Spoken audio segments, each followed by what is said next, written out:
ನನಗೂ ಅಸಮಾಧಾನ ಸಮಾಧಾನ ಏನಂತ RSS ಗೀತೆ ಆಡಿದ್ದು DK ಶಿವಕುಮಾರ್ ನಮಸ್ತೆ ಸದಾ ವತ್ಸಲೆ ಅಂತ RSS ಗೀತೆ ಆಡಿದ್ರು ದೊಡ್ಡ ಮಟ್ಟದಲ್ಲಿ ಚರ್ಚೆ ಆಗ್ತಾ ಇತ್ತು. ಬಾಬಾ ಸಾಹೇಬರು RSS ಬಗ್ಗೆ ಏನು ಹೇಳಿದ್ರು ಅನ್ನೋದನ್ನು ಕೂಡ ತಾವು ಪೋಸ್ಟ್ ಮಾಡಿದ್ರು. ಅದು ಒಂದು ಪ್ರತ್ಯೇಕವಾದಂಥ ಸಿದ್ಧಾಂತ. RSS ಪ್ರತ್ಯೇಕ, ಅದಕ್ಕೆ ಇಡನ್ ಅಜೆಂಡಾ ಇದೆ. ಹಾಗಂದ ತಕ್ಷಣ DK ಶಿವಕುಮಾರ್ RSSಗೆ BJPಗೆ ಹೋಗ್ತಾರೆ ಅಂತ ಅರ್ಥನಾ?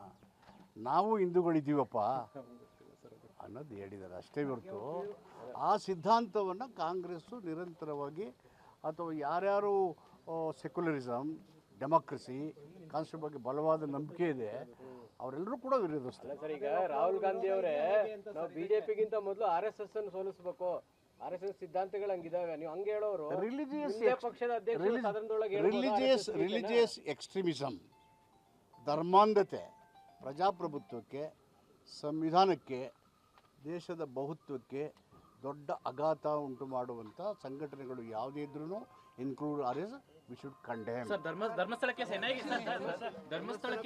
ವಹಿಸಬೇಕು ಅಂತ ಸತೀಶ್ ಜಾರಕಿಹೊಳಿ ಕೂಡ ಹೇಳ್ತಿದ್ದಾರೆ. ಒಂದು ಗ್ಯಾಂಗ್